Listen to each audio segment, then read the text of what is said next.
ನಾಭಿಯಲ್ಲಿ ವರವ್ಯಾಸಮುನಿ ಪದದೊಂದುವ ಗಾನದನಾಗಿ ಕವಿಗಳೊಂದರಿಗೆ ಬರಬಂದು ಬೇಡನಿ ಕಥಾಮೃತ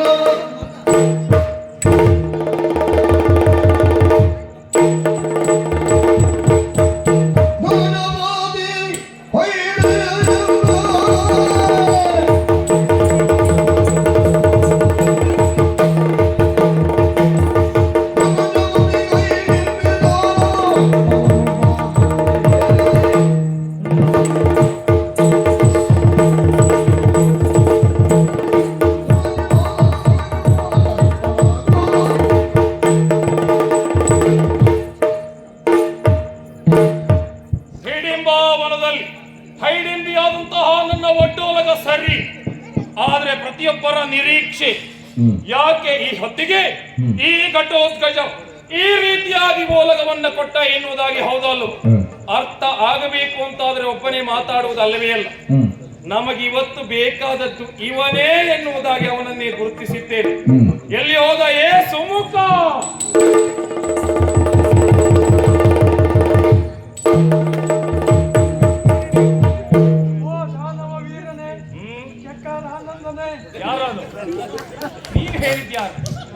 ನೀನ್ ಹೇಳಿದ್ಯಾರ?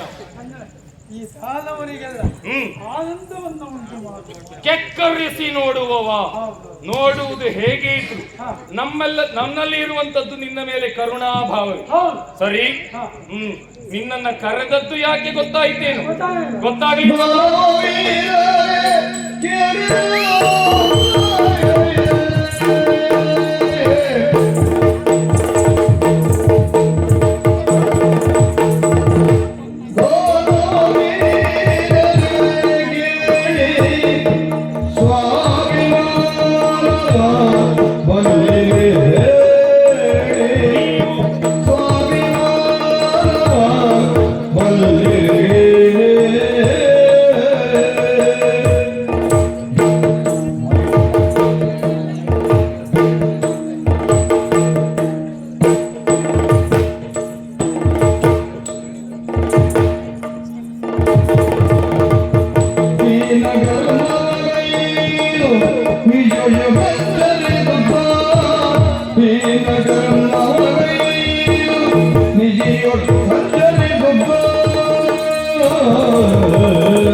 ಮೊದಲೆಲ್ಲ ಹೀಗೆ ನಮ್ಮ ಈ ವನದಲ್ಲಿ ಒಡ್ಡೋಲಕ ಕೊಡುವಾಗ ಯಾವಾಗಲೂ ಕಿರಿಕಿರಿ, ಆದ್ರೆ ಇನ್ನು ಕಿರಿಕಿರಿ ಇಲ್ಲ.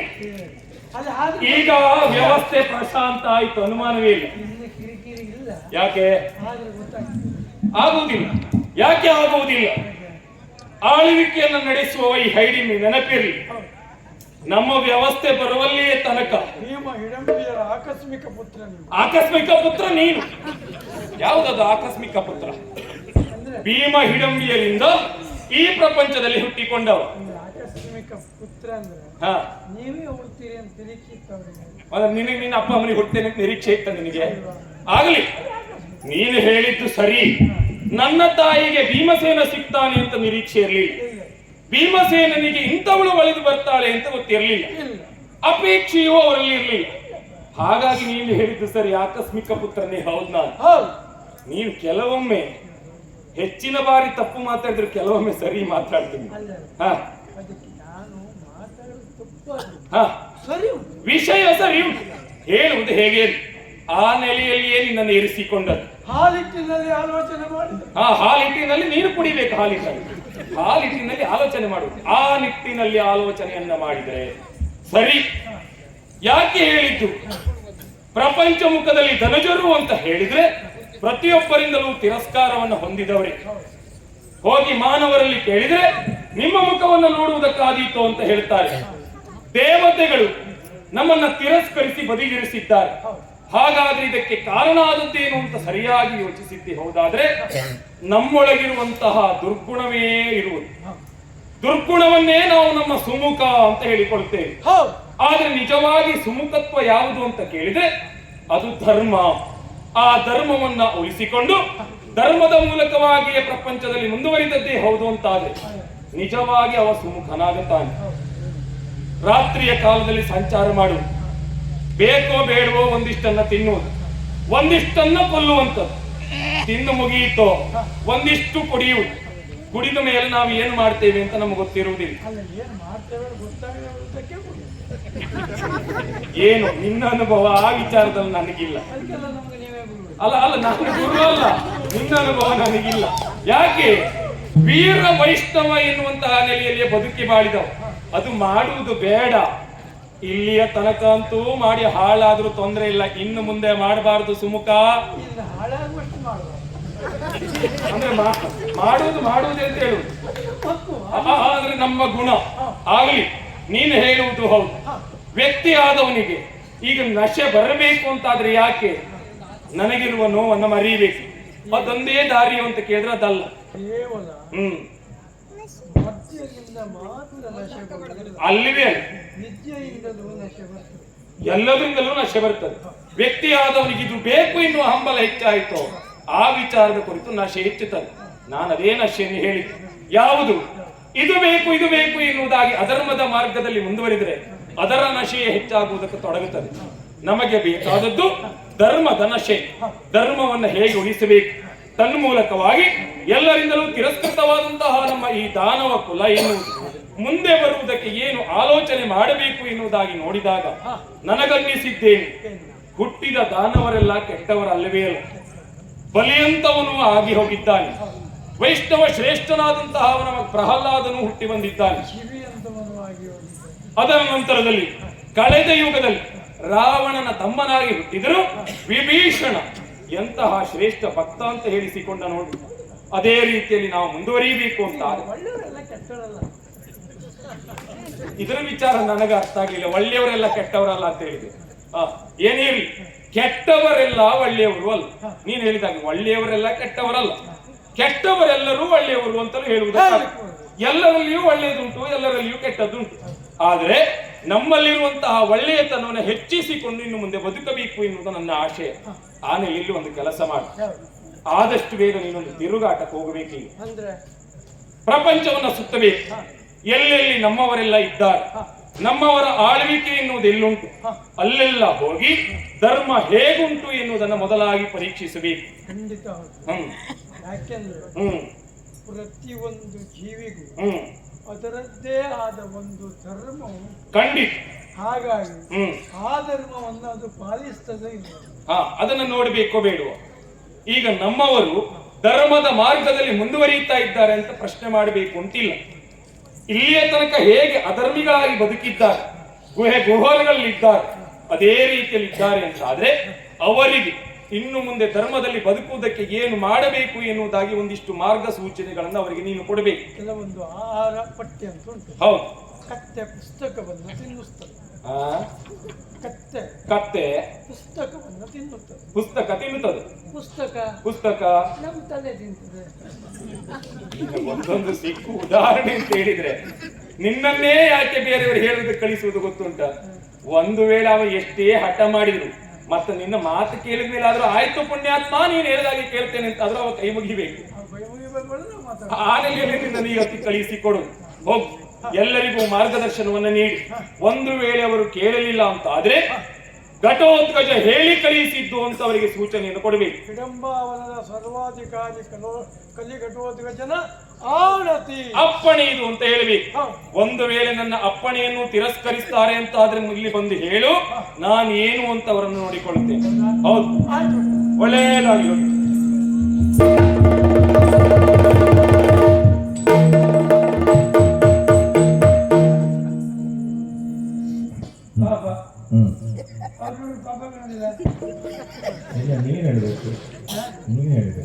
ನೋಡಿ ನಮ್ಮನ್ನು ಕಾರರು ಅವ್ರಿಗೆ ಒಮ್ಮನ್ನು ಕಾಡ್ತಾರೆ. ಹೌದು, ಹಾಗಿದ್ರೆ ಗಾಲವರೆಲ್ಲ ಹೇಗಿದ್ದಾರೆ ನೋಡ್ಬೇಕು ಬೇಡವಾ? ಇಲ್ಲಲ್ಲ, ನೇರವಾಗಿ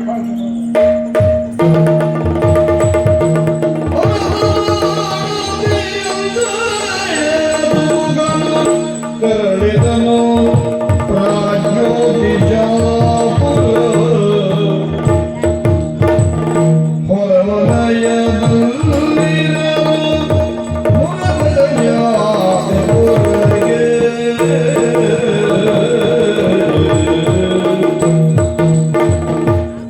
ವಿಡಂಬಾವನದ ಸರ್ವಾಧಿಕಾರಿ ಘಟೋತ್ಕಚನ ಆಣತಿಯನ್ನ ಶಿರಸಾ ವಹಿಸಿ ಹೊರಟು ನಿಂತವನ ಹೋದೆ. ದಾನವರು ಎಲ್ಲರಿದ್ದಾರೆ ಅನ್ನುವುದಾಗಿ ನೋಡಿದೆ.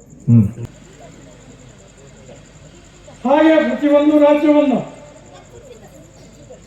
ನಗರ, ಗಿರಿ, ಕೌಹುರ ಎಲ್ಲವನ್ನು ಪ್ರವೇಶ ಮಾಡಿದರು. ದಾನವರು ಎಲ್ಲೆಲ್ಲಿದ್ದಾರೆ ಅನ್ನೋದನ್ನು ತಿಳ್ಕೊಂಡು ದಾನವರೆಲ್ಲ ಧರ್ಮ ತಿಂತಿದ್ದಾರೆ ಅನ್ನೋದು ಸಂತೋಷಕರವಾದ ವಿಚಾರ. ಆದರೆ ಇದೆಲ್ಲ ಆಶ್ಚರ್ಯ ಮಾಡ್ತಾ ಇದ್ದೇನೆ. ನೇರವಾಗಿ ಬಂದು ನೋಡ್ತೇನೆ, ಇದನ್ನು ವನ ಅನ್ನೋದ್ರಲ್ಲಿ ಅನುಮಾನ ಇಲ್ಲ. ಅಲ್ಲಿ ಕೆಲವು ಹೆಣ್ಣು ಮಕ್ಕಳು ಮಾತಾಡ್ತಾ ಇದ್ದಾರೆ. ಇದು ಅನುಕೂಲ ನೋಡಿ. ಯಾಕೆ ಹೇಳಿ?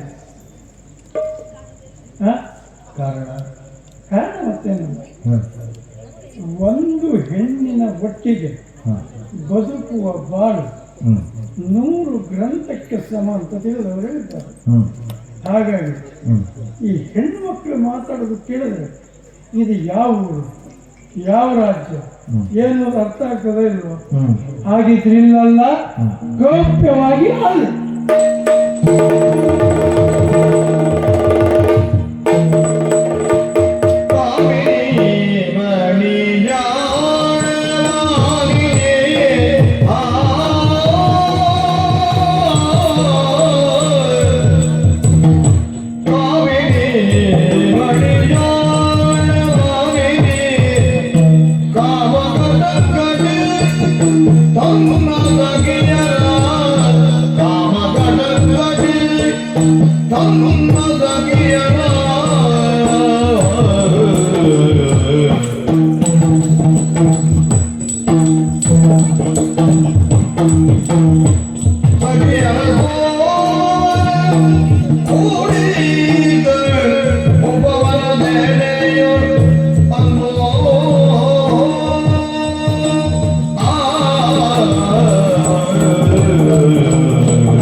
ದೇವೀಪ್ಯಮಾನವಾಗಿ ಕಂಗೊಳಿಸುವಂತಹ ಪುರ ಯಾವುದು ಅಂತ ಕೇಳಿದ್ರೆ ಇದುವೇ ಪ್ರಾಗ್ಜ್ಯೋತಿಷಾಪುರ.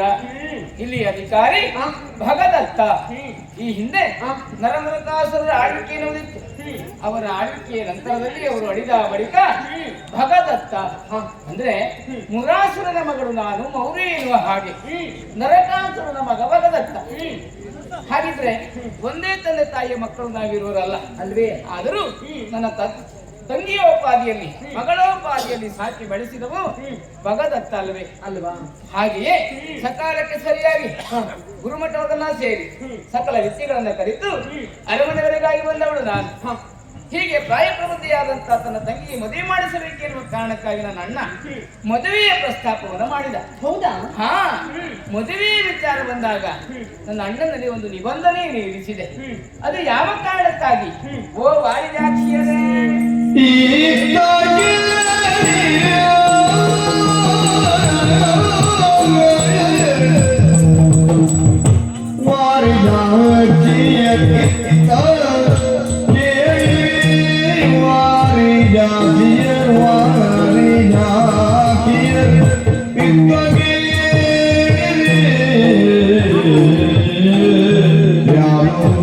ಸಮಯನಗಿಂದು ಭೂಮಿಯಲ್ಲಿ ಯಾರು ಸವಿತಮಯನಗೆ ಭೂಮಿಯಲ್ಲಿ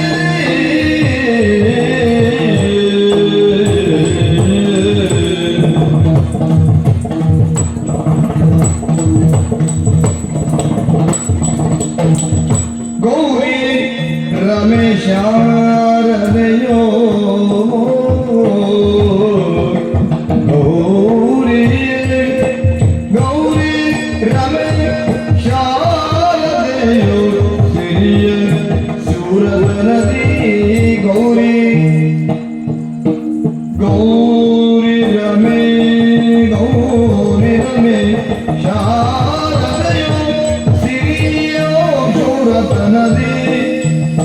ಯಾರು ತಮರೋ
ಇದು ಪುರುಷ ಪ್ರಧಾನವಾದಂತಹ ಪ್ರಪಂಚ ಅಲ್ಲವೇ?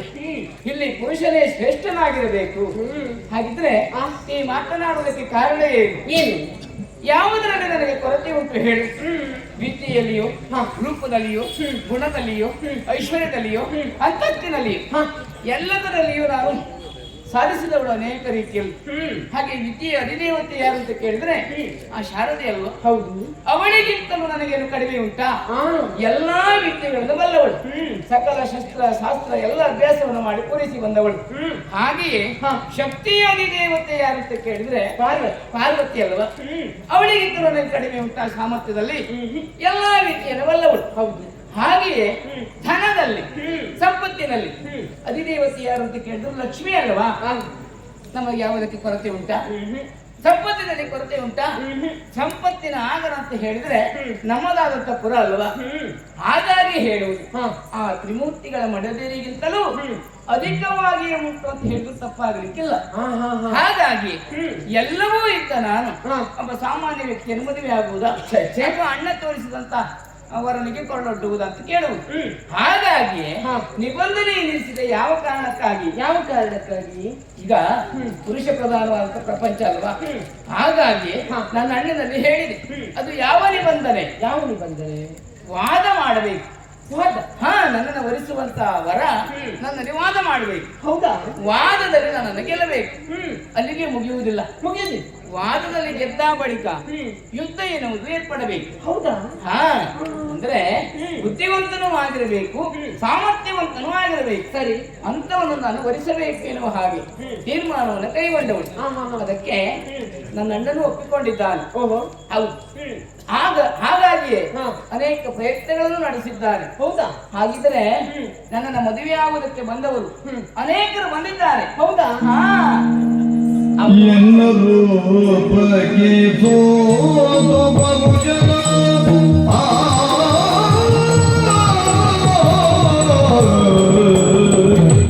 ಎಲ್ಲರೂ ಬಗೆ ಸೋತು ಬಹುಜನ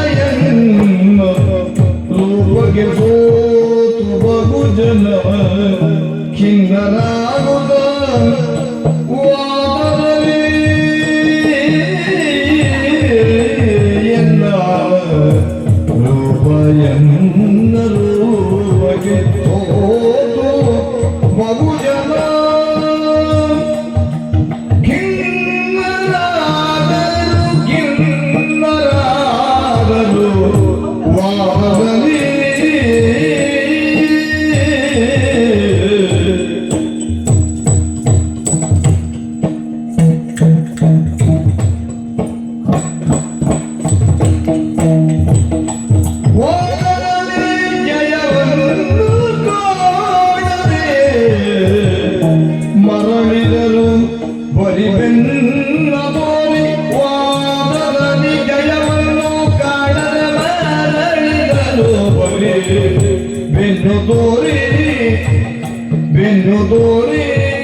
ಅನೇಕ ಅರಸ ಮಕ್ಕಳು ಬಂದಿದ್ದಾರೆ.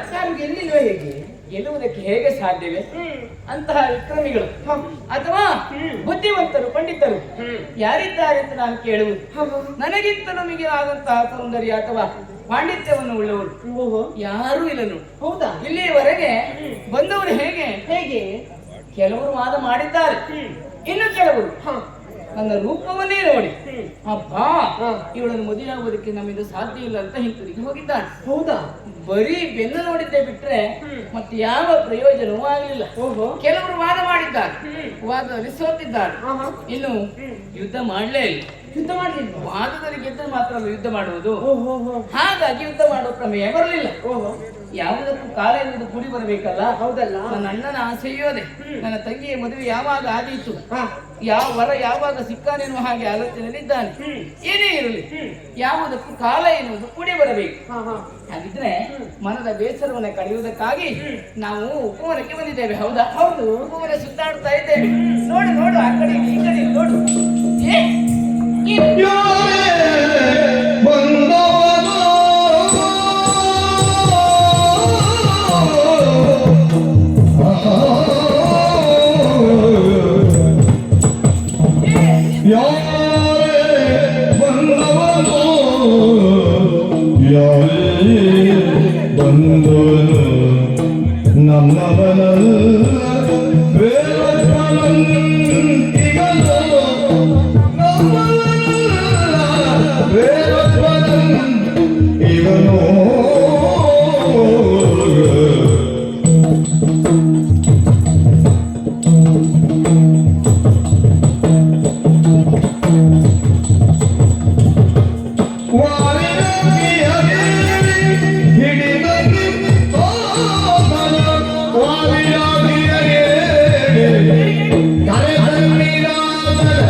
ಇಲ್ಲಿರುವವರೆಲ್ಲರೂ ಹೆಣ್ಣು ಮಕ್ಕಳೇ. ಬೃಂದಾವನದಲ್ಲಿ ಹೀಗೆ ಸುತ್ತಾಡ್ತಾ ಇದ್ದೇವೆ. ನೋಡಿದ್ಯಾ? ನೋಡ್ತಾ ಇದ್ದೇನೆ. ಯಾರವ? ಏನು? ನೋಡು ನೋಡು, ಆ ಕಡೆಯಲ್ಲಿ ಹೀಗೆ ಇಣುಕಿ ನೋಡ್ತಾ ಇದ್ದಾನೆ. ಹೌದು. ನಾವು ನೋಡಿದ ಕ್ಷಣ ಮರೆಯಾಗುವುದಾ? ಅಪ್ಪ, ಹೌದಲ್ಲ. ಆಶ್ಚರ್ಯವೇ ಆಶ್ಚರ್ಯ. ಹೌದು. ಹಾಗಿದ್ರೆ ಇವ ಯಾರಿರಬಹುದು? ಸುಳ್ಳಲ್ಲ, ಯಾರಿರುವ? ನಮ್ಮವನಲ್ಲ, ಖಂಡಿತ ನಮ್ಮವನಲ್ಲವೇ ಅಲ್ಲ. ನಮ್ಮವನಲ್ಲ ಅಂದ್ರೆ ನಮ್ಮ ಊರಿನವನಲ್ಲ. ನಮ್ಮ ಊರಿನವರಾದ್ರೆ ಹೀಗೆ ಧೈರ್ಯ ಮಾಡಿ ಬರ್ತಾ ಇದ್ನ ಇಲ್ಲಿ ಈ ಪ್ರದೇಶಕ್ಕೆ? ಇಲ್ಲವೇ ಇಲ್ಲ, ಖಂಡಿತ ಇಲ್ಲ. ಬರಬಾರದು ಅಂತ. ಹೌದು. ಯಾರಿಗೂ ಧೈರ್ಯ ಎನ್ನುವುದಿಲ್ಲ. ಹೀಗೆ ಧೈರ್ಯ ಮಾಡಿ ಹೀಗೆ ಇಣುಕಿ ನೋಡ್ತಾನೆ ಅಂತಾದ್ರೆ ಇವ ಬೇರೊಬ್ಬ.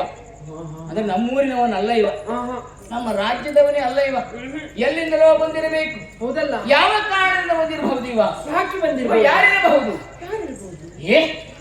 ದೊಡ್ಡ ಕಳ್ಳ ಇರಬಹುದಾ? ಕಳ್ಳನ ಆಭರಣವನ್ನು ಬಚ್ಚುವುದಕ್ಕಾಗಿ ಹೀಗೆ ಕದ್ದು ನೋಡ್ತಾ ಇರಬಹುದಾ? ದೇವ್ರೇ, ಆಭರಣ ಅಲ್ಲ, ಕಳ್ಳ ಅಲ್ಲ ಇವ. ಅಲ್ವಾ? ಗೊತ್ತಾಯ್ತು. ಏನು? ದೇಹಿನ ಚಲ ಇವ. ನಮ್ಮ ಪುರದ ಬಗ್ಗೆ ತಿಳಿದುಕೊಳ್ಳಬೇಕೆನ್ನುವಂತ ಆಸೆಯಿಂದ ಇಲ್ಲಿಗೆ ಬಂದಿರಬಹುದೇ ಅಂತ ಆಲೋಚನೆ ಮಾಡುವುದು. ಏನೇ ಇರಲಿ, ತಡ ಮಾಡಬಾರದು. ಏನ್ ಮಾಡಿ ಹಿಡಿತಾನೆ ಮನವಿ ಯಾರಕ್ಕೆ ಬರುವಾಗ ಅದನ್ನೆಲ್ಲ ಹಿಡ್ಕೊಂಡು ಬರ್ತಾರ ಎಂತ ಸ್ವಚ್ಛ ಮಾಡುವುದಕ್ಕೆಲ್ಲ ಹೇಳಿದ್ದು. ಮತ್ತೆ ಅವನನ್ನ ಎಳೆತ ನಿಂತ ಹಿಡ್ಕೊಂಡು ಬಂದಿದ್ದೆ. ಈಗ